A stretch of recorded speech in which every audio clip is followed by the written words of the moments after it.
Good evening, everyone. So welcome to WealthWise webinar, and thanks for attending this session and giving your time. Our topic for today is the real estate sector, the start of the new bull cycle. I have with me Ankit Narshana from the technical team. We'll be discussing the trends of this sector from both fundamental as well as the technical angle. To start, so our large part of discussion today will be on the residential side of the real estate sector, because that's where we are seeing the trend reversal, which has been over the last 5-6 years. So to give you a perspective on how the numbers have turned up for this sector over the last 5-6 years and how the cycles have played out.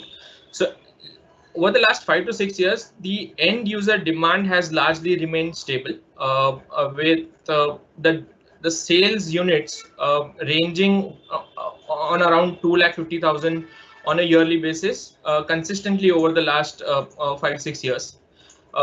There was a dip, obviously, during the demon period when it went down to 230,000 units, but otherwise the trend you can see on the first chart has largely remained in that 250,000 unit kind of sales.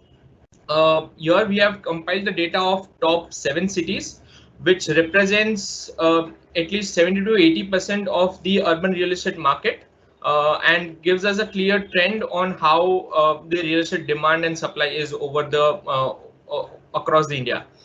Now, amongst this top 7 cities, there are top 4 cities, that is Mumbai, Bangalore, NCR, and Pune, who contributes to at least 75-80% of the total top 7 city sales. So these are the focused cities which will look at the trends in these cities. Now I'll divide the last 10-year or 12-year period over the two phase, where the first phase was between 2009 to 2013, where the real estate sector overall was in an upcycle, where there was price appreciation which was happening on a year-on-year basis. There was at least 5 to 7% hike in prices, and that kept overall the investor community quite active in terms of the real estate demand. So there were obviously end users which are demanding the real estate, but there were also the investors who were quite active in terms of real estate as an asset class because of the price appreciation that was offered during the period of FY9 to FY13. And there were few years in that particular period where price appreciation was even 8 to 10% range. So it was again a very interesting asset class during that period, and which overall kept the investor community active in terms of investing in this particular sector. So that's where we saw total demand exceeding much higher than 350,000 units on a yearly basis. But it was the period from 2013 or 2014 onwards when prices started to stabilize, and that's where the investors who were there just for the price appreciation started to make an exit from this particular sector. And that's where the phase two of the real estate sector overall started from 2014 to 2019, where average prices remained flat. If you see the second chart, across all the major cities, it were largely flat. On the weighted average basis, you might see some decline because of the ticket size that was getting sold. But otherwise, on a comparable basis, the prices were largely stable in across the major cities and across the India. So that's where only the end users stayed in the sector, and that's where the demand overall remained largely flattish. So we know of that the sector was in lull, but from the demand side perspective, it wasn't quite a lull. It was stable, where not much was happening in terms of appreciation and in terms of real estate investment returns is concerned. Now then, but in during this phase, there were three key trends that I have highlighted. One is inventory management across the developers. Then there were several reforms from the government side which impacted the sector, but it also made the sector much more transparent. And the third trend which we'll see was the consolidation trend. So these were the three key learnings one can say from this phase of 2014 to 2019. Firstly, on the first trend was on the inventory management. So when the developers saw that the big chunk of investor community has went out of the market and demand has started to decline, there was huge inventory scale up which happened from 2010 11 onwards to 2013, where we even saw 7 lakh or close to 8 lakh units get as a part of inventory lying in the system. That's where the developers came together and controlled the launches. So in these years, the launches were much lower than the sales that happened, which you can see in the first chart of this slide as well. Across 2014 to 2019, there were launches happening much lower than the sales. But still, still sector is right now still under an inventory hangover, and there are few key cities like NCR and Mumbai which have an inventory hangover of much more than 36 months. So there's still a pressure in terms of inventory is concerned, but large part of the cities right now are out of that inventory hangover and working at a much more comfort level zone. Another thing what developers did was increased focus in terms of the products they want to come out in the market. So if you see the third chart here on the left side, most of the launches happened in the category which was affordable or mid-income, where developers could see a maximum demand, because it was all end user driven. So end consumer was the key, and their demand needs was the key to cater on. So now post this, we have seen that across most of the cities except for Mumbai, NCR, and Kolkata, which is not a very key market as far as residential real estate concerned, but major cities like Bangalore, Pune, Hyderabad are now operating at a much lower inventory in the system. So we expect that these inventory will get cleared within next 18 to 24 months. So this is a very comfort zone, because in general the industry cycle is the construction cycle happens in 3 and a half years. So considering 24 months of inventory, it's still a very comfortable zone.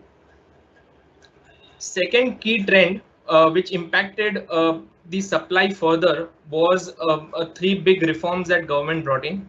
Firstly, demonetization, largely not a reform I would say, but a key step, where there was obviously demand side impact of it, but major impact was from the supply side, where there was a lot of investment which was coming through the parallel economy route went out of the market, and that led to overall constrained supply because of this demonetization. And then RERA and GST came in, where the regulation had a big contribution in terms of bringing transparency, but there were various practices which were stopped because of the RERA, and that's why the supply side of the sector impacted. Few, if I want to highlight, was for any project they want to start, first all approvals have to be in place, which was not the practice earlier, and then whatever sales that are happening in the in that particular project, 70% of that needs to be deposited under the escrow account. So that eventually impacted the further launches which developers were doing using that amount of cash flow. So that were the key reforms that RERA brought in. And then GST, which had a 12% additional tax on an under construction units. So people were then become very choosy in terms of which developers from whom to buy the flats. So that's where again the pre-sales or the launch sales reduced for developers who were not having a good execution record, and that's where it became more reputed developer centric demand. Third key trend during this phase was the consolidation, because of the supply constraints that happened within the industry. There was a huge consolidation, various players like 50% of the total developers were out of the market between those period. And largely the demand was focused more on the reputed developers who have the execution track record. So this trend was visible across the cities in India. And if you also see the chart which I have highlighted here, where the area share from 2014 have risen from 6% to right now at 9-10%. And during this COVID year, again, it has risen much more than that. And again, in terms of launches also, it's now much more focused from the top developers perspective. Over the last 3 years, we have seen most of the launches happening, or major share of the launches happening from the reputed developers who have the execution track record and the capability to execute the projects. So, and this number from 14 to 18% in last 2 years have again in this COVID period have increased to 20-25%. So most of the launches, as I said, are happening from the reputed developers point of view. Even post the IL&FS crisis, there was constrained supply in terms of lending from the banks and NBFCs. That again impacted the financial closures for many developers, which again drove the consolidation. So over the years from FY 2009 to 2020 now, the share of construction financing for banks have reduced from 14 to 9%. Okay, which is given the size of the lending overall, it's a big number. And again, from the NBFC side, which were the key contributors in terms of construction lending, again, the value of the incremental disbursement has reduced over the years. So these, so lending constraints also impacted the supply, and that's where the consolidation accelerated over the last 3-4 years. So we have seen similar trend of consolidation even in China. Often we don't like to compare ourselves with China, but situation between India and China, particularly to the residential real estate sector, is quite similar, because again, for them also back in 2008-9, there was a huge clampdown in terms of from the regulator side in terms of which real estate developers the funding needs to go, because of the unsustainable rise in property prices that China had seen. That also, so similar trend which we are seeing right now in India as well, that overall led to the market share of top 10 developers in China increasing from 10% to 34% now. So in India as well, we could see some similar trend. So, and given the upcycle, I think the larger developers or reputed developers listed in the market who have the ability to execute the projects would see a much more better returns than the industry. Now these are the two phases which we saw over the last 10 to 12 years. Now, right now we are entering the third phase of the cycle, where COVID literally has impacted the sales velocity across the regions, across the projects. We have seen overall demand declining from declining by 37% on a year-over-year basis to 1,55,000 units from the average levels of 2,50,000 units. So what we see is the sector really has achieved a bottom right now in terms of annual demand is concerned. And over the quarters since the lockdown happened, that is Q2 of calendar year 2020 to Q4 of calendar year 2020, we have seen gradual improvement in terms of demand. And the recovery that we have seen in the Q4, that is from September to December, have really taken everyone to surprise. Large part of this recovery is led by the decadal low interest rate scenario, what we are seeing right now. Interest rates are really at the bottom, at a very low level of below 7%. These kind of interest rate industry haven't seen since last 10 to 12 years. And there's further boosts from the developer side, where they are offering flexible payment schemes Even government sides, we are seeing special relaxation in terms of stamp duty, in terms of ready reckoner rate cuts. So overall, this factors have led to a massive recovery, which has surprised every one of us. And Q4 demand has really ended flat versus what it was on a pre-COVID level basis. So that sort of recovery we have seen in this sector, and that's why we are seeing a steps to for a trend reversal from here on. Now, the demand in terms of structural demand has always been strong because urbanization rate have been the highest for our country, and that is overall leading to housing shortages. And there is also one more trend, that is nuclearization of families, which is adding up to the demand. So these structural changes were always there in the industry, but the key point here was the affordability, which wasn't there in the industry, and that's why the whole shortage which was getting created by the urbanization and nuclearization wasn't catering to the end user demand. So what now we are seeing is that affordability has considerably improved because of this low interest rate scenario.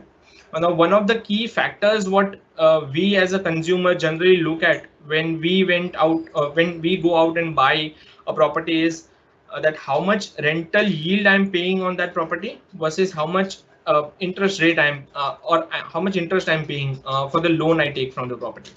So with interest rate falling from 10% in 2013 to below 7% now, the effective interest rate which we calculate, considering everything, that considering the tax benefits that we get on the loans, and from both the affordable housing scheme side and from the income tax act side, the effective interest rate has fallen down to 3.9% now. So anyone who is buying a property right now and raising a loan for that particular property, effectively after excluding all the benefits that we get from the income tax and from the PMAY scheme side, the first time owner is really paying only 3.9% as the effective interest rate on a yearly basis, versus the rental yield right now are at 3% on an average for India.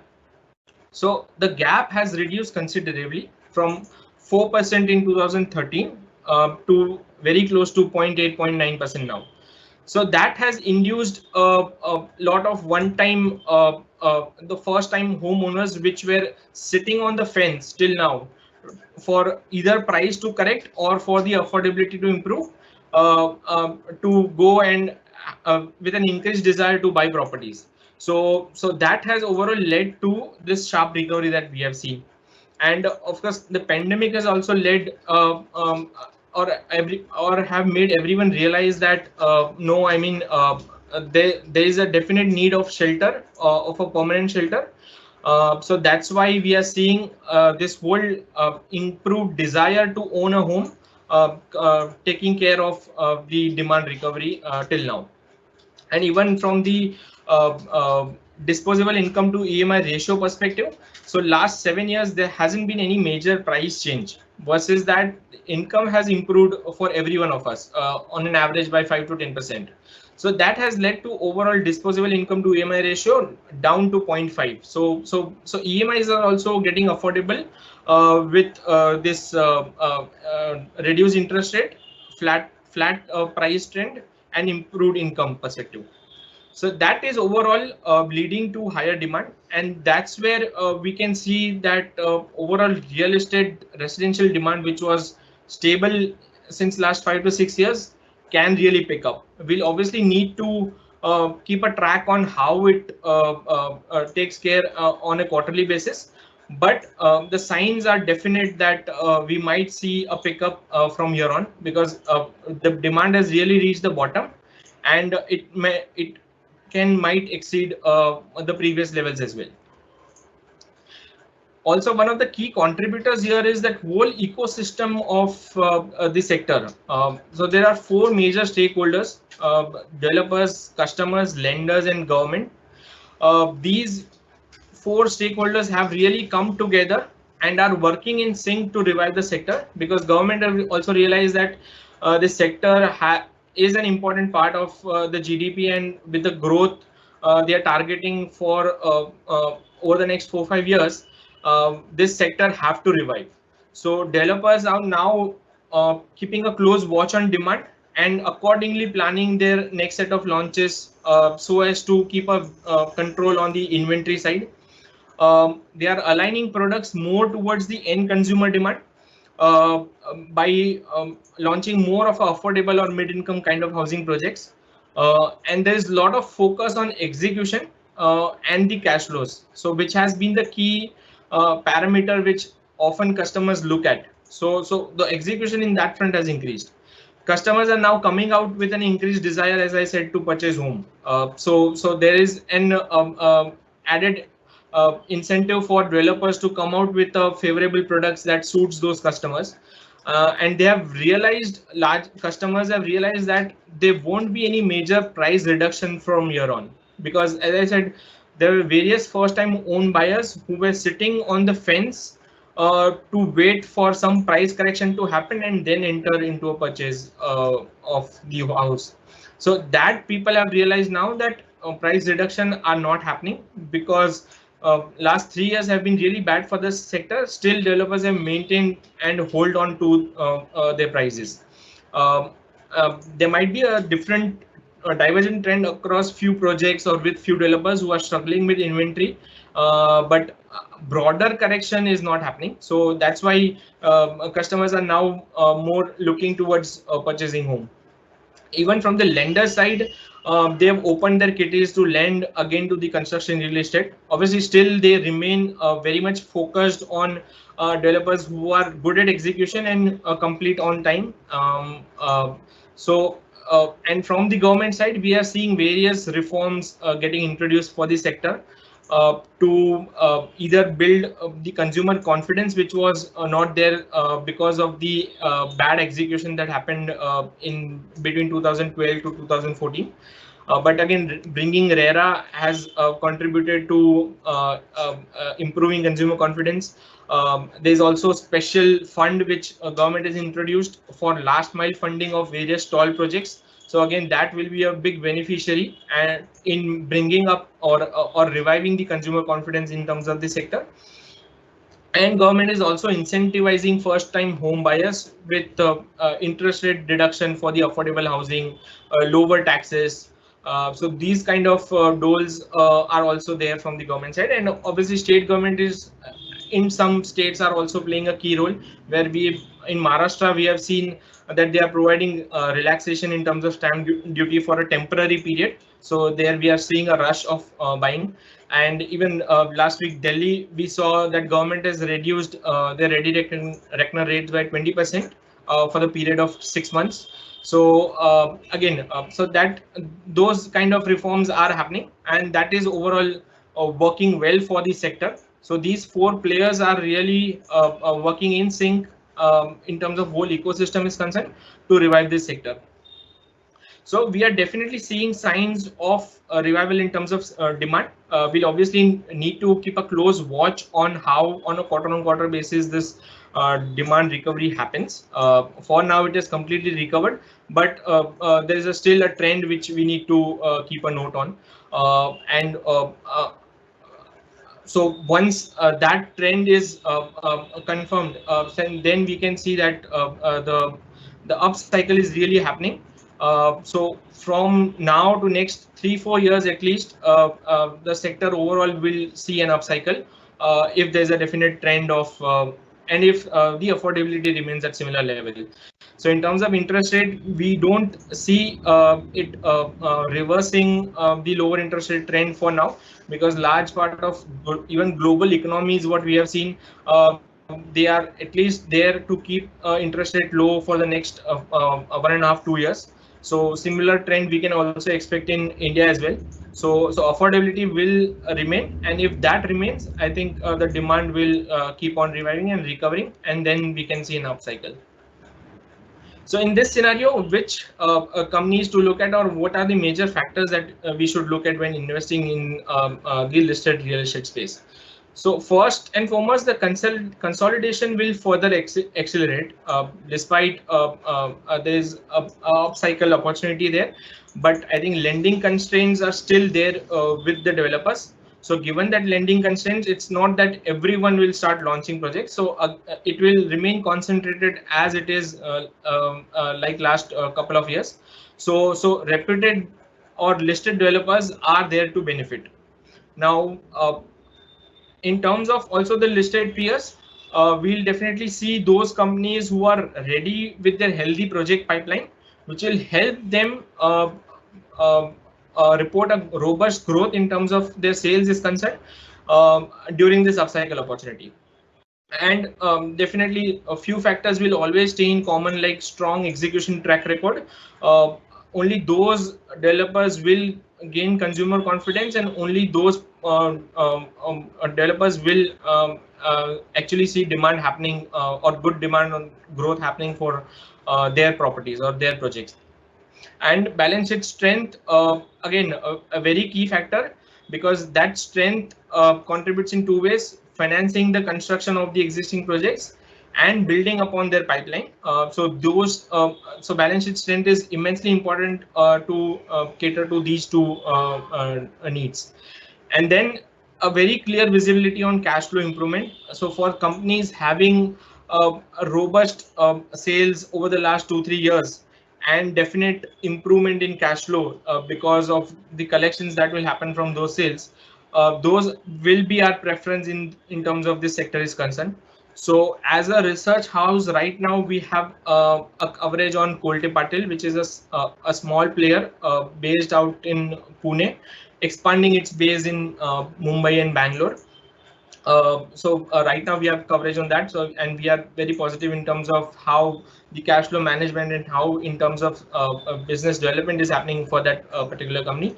But apart from that, we also like players like Godrej, DLF, Brigade and Prestige, which according to us have a strong pipeline of projects there, and even their execution records and demand for their projects is considerably high. So our preference is right now in this fundamentally for these 5 companies. Now, to bring in the technical perspective of this whole sectoral trend, I like to Ankit to take it forward from here. Ankit.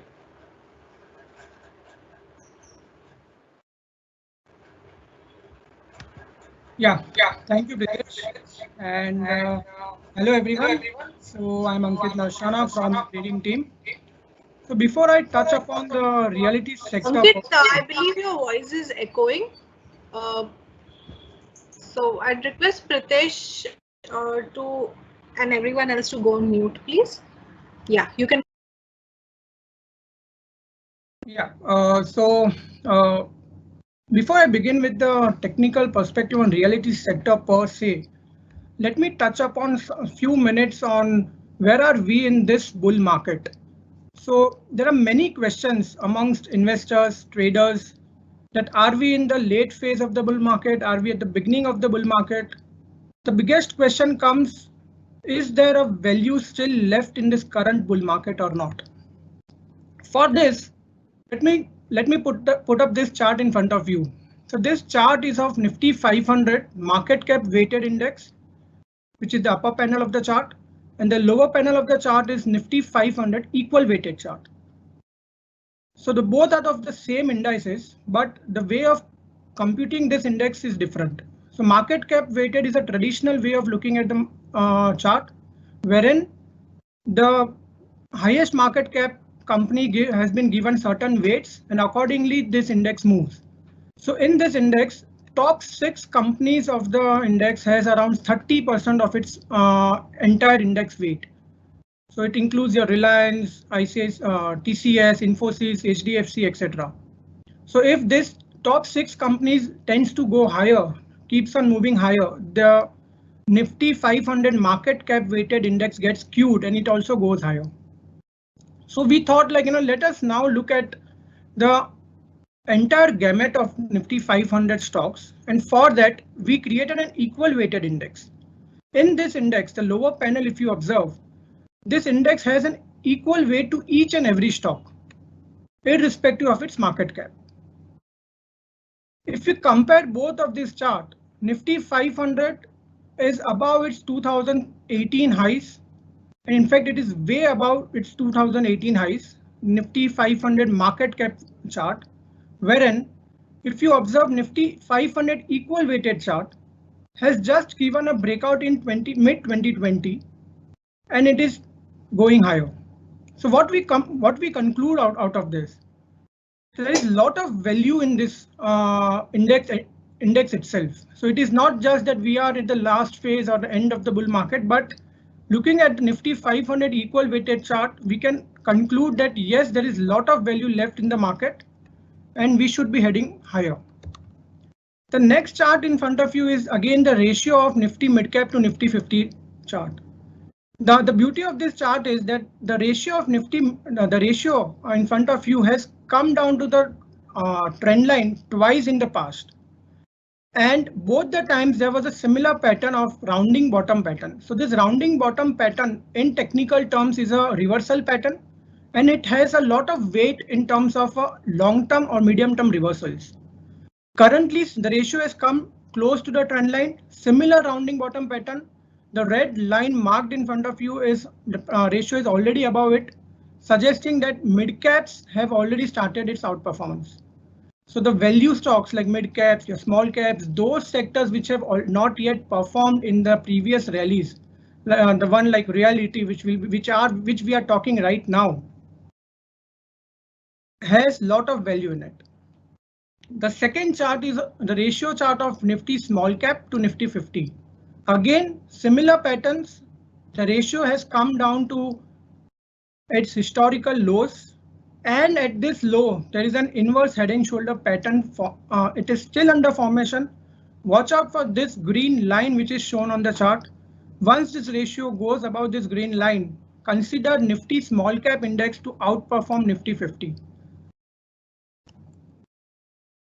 So this chart is basically the comparison between Indian midcap versus US midcap index. So Russell 2000 is a midcap small cap index of US on the upper panel, and the lower panel is Nifty midcap. If you closely observe both of this chart has a very good positive correlation in the sense that whenever Russell 2000 goes higher, at the same time even Nifty midcap tends to go higher. And the pace of the index, the pace of the rally is also equally more or less same. Currently what has happened is Russell 2000 is way above its 2018 highs, wherein Nifty midcap has just peeped out of its 2018 highs. This tells us that the Nifty midcap should be playing a catch-up role here, and it should be heading higher with at a good pace like the way Russell 2000 has done. So one thing from the previous three charts we come to know that, like, yes, we should be confident enough to understand that there is a lot of value buying still left in the market. It is not that we are in the late stage of the bull market. This market still has a lot of value. Now we'll come to the topic of our day, that is Realty. And before I talk about the stocks, I will just share few charts which will tell us, like, where the entire realty sector is currently at. So I will start with the intermarket perspective. So the intermarket perspective actually helps us to understand, like, is it a domestic theme? Is it only a particular reality index which is going higher, or is it a global play?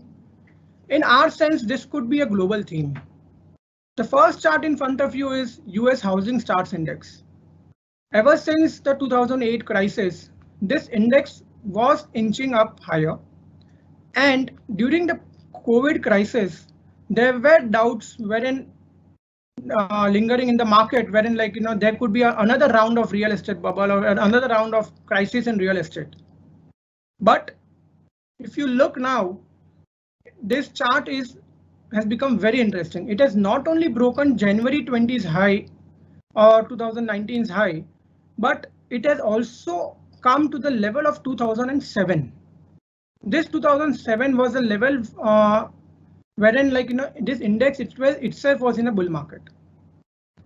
The another chart is of Australian Building Approvals Private Housing Index. This is basically a real estate market of Australia. Why this holds a lot of significance is because, like Indian real estate, when it was like it has done nothing over last 10 years. Even Australian real estate index in realty market, ever since 1987 or 1985, so it's like almost 35 years, this index have done nothing. But it is post COVID, the index is now at all-time highs. All-time highs in the sense it is not only above 87 highs, but since inception, this is the highest ever level which anyone would have seen. The another chart, this is a very interesting chart. Why? Because this chart is a ratio chart of Nifty Realty Index, our domestic index, versus the MSCI World Realty Index. Now, India is a very little component in this MSCI World Real Estate Index. But just imagine this ratio, while we compare this ratio, ever since 2014, the ratio itself was not doing anything. It was neither breaking the lows which we have marked by the green marker, and nor it was going higher. But now it is now in 2021 wherein this ratio has peaked out. So just imagine how big this could be a play. Nifty Realty Index outperforming the World Real Estate Index. I think we cannot get better than this. Coming to our own realty sector, standalone chart of Nifty Realty Index. 10 years of sideways consolidation.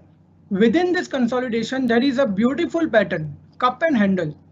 So when there is a cup and handle formation in a bigger time frame charts, as per technical, if we are getting a breakout of if a price is coming out of such a big pattern, that means that trend itself is changing.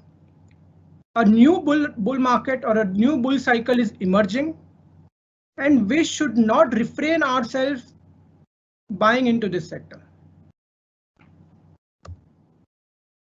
This is a ratio chart of Nifty Realty Index to Nifty 50, that is a large cap index. Since 2015, this ratio tried multiple times to break to a newer lows. It couldn't. Now just wait and watch this. Once this ratio will break above the upper trend line, which is sloping downwards, expect a bigger outperformance of Nifty Realty versus the Nifty 50 index. If you observe the broader chart, since 2008, this indices has never outperformed Nifty 50 by a big margin. We believe a breakout from this trend line will be a start of a new outperformance of Nifty Realty versus Nifty 50, and we could see a decadal, or you can say 5-7 years of outperformance against Nifty 50. This chart is also a ratio chart of Nifty Realty versus Nifty 50, but the way of plotting this chart is a bit different. This is called a Renko chart. It is a new method of plotting charts. The beauty of this chart is that this chart is largely used to capture the bigger swings, or you can say a larger trend of the particular index or the price or the stock. Now, if you observe the ratio chart of this Nifty Realty versus Nifty 50 has come to the level where it first of all, it came to the level where it previously reversed from. Secondly, when it previously reversed, the pattern then and pattern now are quite similar. The breakout then led to a substantial rise in this index. The Nifty Realty outperformed Nifty 50 by a big margin. So this was actually this period actually is of last 3 years, from starting from 2018 till 2020. So somewhere in between of 2018, this ratio started outperforming Nifty 50. So idea to show this ratio chart is that if we come out of this downward sloping trend line, not only for the longer term, but even for the shorter term, we are getting this signal that Nifty Realty is outperforming the Nifty 50, the large cap index. Now let us come down to the stocks basically. So there are few stocks which we like. One of the stock is the leader itself, DLF. As Nifty Realty Index, we saw earlier that it has come out of its bigger and larger decadal consolidation. Similar pattern observation has been in DLF. Not only the price has come out of its consolidation, but look at the volumes on the lower panel. Volumes ever since 2019 end has kept on rising, and higher volumes at the lower end of the chart we believe is nothing but an accumulation. The accumulation of stocks began in 2019. It has now given a breakout, and this is heading higher. And this breakout we believe is a multi-year breakout. And any stock or any index, if it is coming out of a larger consolidation, then equally long rally should be expected. If in this case it was a 5-7 years of consolidation, then we should not be surprised that for next 5-7 years there will be an uptrend in this stock. Another chart is of DLF divided by Nifty Realty Index. So DLF, earlier we saw like Nifty Realty Index versus Nifty 50 has not given a breakout. But when we compare DLF with Nifty Realty Index, it has already given a breakout. So the outperformance of DLF versus the Nifty Realty Index, the index itself has already begun. And this a breakout is not a 1 year or 2 year consolidation breakout. This itself is a 5-year consolidation breakout. Another stock which we like is Kolte Patil. So this is the price chart in front of you, having a history since 2009. There are 3 observations in this. First, that the price of the stock has been in a secular uptrend. When I say secular uptrend, it means it has never since 2009, stock price has never breached below its previous swing low or previous major low. And second point is that if I connect a trend line, then it is holding to the upward sloping trend line. Another point is if you observe the drawdowns. So I have marked the falls or the fall of the price from the tops or the drawdowns. If you observe closely, the drawdowns has been on an average close to 65%. Yes, during COVID, it extended till 74%, but again, during this extension, it held to its trend line. So on an average, whenever there has been a drawdown of 65%, the beauty is that this stock rallies 5x. Yes, it is 5x. Current low of the stock is at around 120. Currently stock is at 258. From 120, if we say 5x, then this stock should be at least come closer to 520 or 530. This is what we are expecting on this stock. So this is again another way of plotting chart. Against our traditional way of using candlestick or line chart, this is a point and figure chart. This again captures some major swing moves. If someone is interested to play a breakout of this on this stock, wait for the closing above 277, and you should be expecting a fresh round of upside in this stock. And as mentioned, this stock has a bigger way to go up. Another stock is Godrej Properties. This stock again, it's channeling higher. No swing lows, only higher lows pattern in this stock. There is a proper traditional pattern on this stock. That is kind of a double bottom pattern. I have marked with the arrow marks around 500 level. This stock visited 500 levels multiple times, failed to go below that, and this now has broken above the January 20 highs. It has also retested these highs, and now it is again resuming higher. So this is again after DLF. This is the second outperformer against the Nifty Realty Index, and we expect even this stock to at least go 20 to 30% higher from the current levels. So that was it from my side. Happy investing to all of you, and I will be more happy to take Q&As if any, please. I open the floor for Q&A. Thank you so much, Ankit, and thank you so much, Pritesh. Your insights have been really useful to all our audience, and we've received many questions regarding it. I'll start with the first question for you, Ankit. There's a gentleman asking that do you think that it is the right time to enter the stock markets at the current level, or should one wait for a dip? Okay, so I will put it in this way that first of all, we are expecting this as a larger trend, a multi-year trend.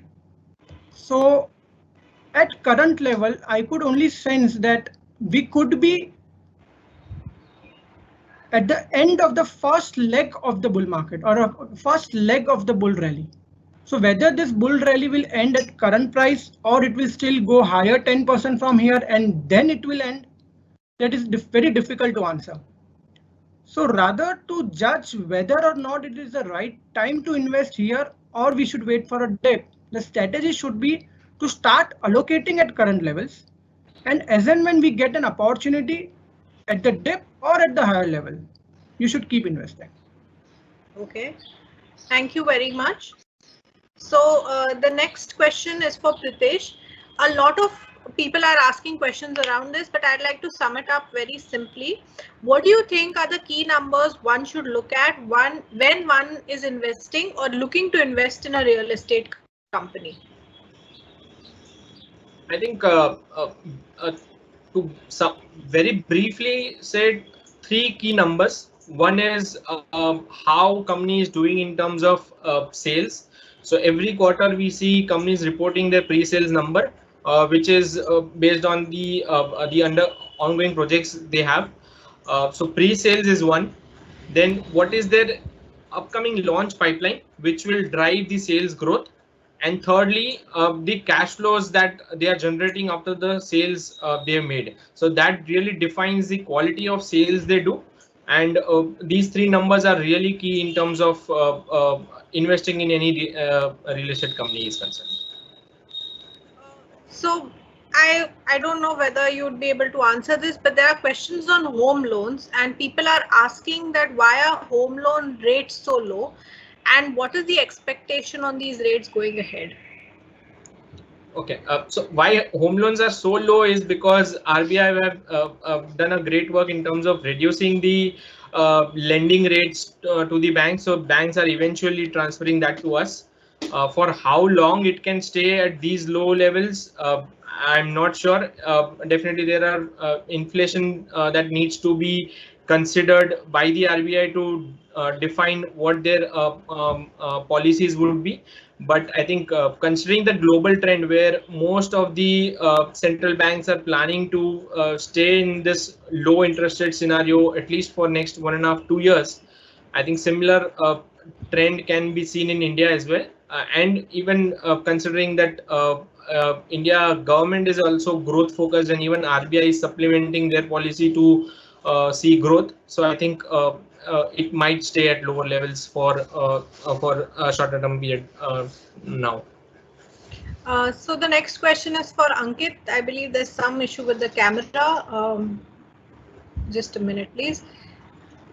So Ankit, we have somebody asking that how long can this bull market last, and should we look at an idea for a multi-year or short-term trading? Okay. So I think this is a bit similar to my previous answer. I will put it in this way. As I said, see, this is just the beginning of a bull market. This is not that we are at the mid of the bull market or we should be looking at where it will end. Rather, we should be looking when to enter. That should be the foremost question. And secondly, after entering, how to ride till this bull market runs. So I believe, as I said earlier, wait. You can start allocating and then wait for market either to dip or to correct. and then strategize yourself. See, in a bull market, generally every bull market has a tendency to correct 15%. The bull market correction, in bull market, a correction of 15% is always a healthy correction. And those 15% of correction should be used as an opportunity to go long. And this entire perspective on reality is purely a multi-year trend following which we are expecting. This is not a short-term call or short-term trading idea. This is something which we are witnessing like a decadal year of an investment which one should be looking at. So I think this answers to your question. Okay, thank you so much. The next question is for Pritesh. We have an interesting question here where the person is asking that instead of buying individual stocks in the current market, are you better off buying REIT units instead? So REIT is a completely different play.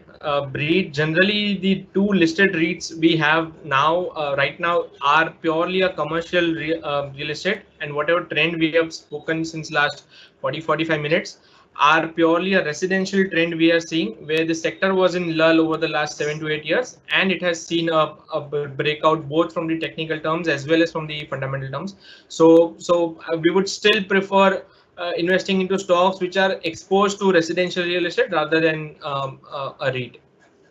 Okay, so thank you so much, gentlemen. We are moving towards the end of the session. So Pritesh, would you quickly like to summarize this, and then I'll move towards Ankit? I think just to summarize, really there are various factors which we have kept watch of over the last 3-4 months in terms of demand recovery, and the strength of demand recovery and the factors that have led to those demand recovery are really on the positive side. And sector we feel is can enter a bull market for next 3-4 years, and that so we should be very positive in terms of the stocks which are listed on the for the sector. Thank you so much. And Ankit, over to you. Yeah, so I will just thanks everyone for your participation, and we will surely come up with a lot more sector perspective in this new era of bull market. So hoping for all of your participation. Thank you.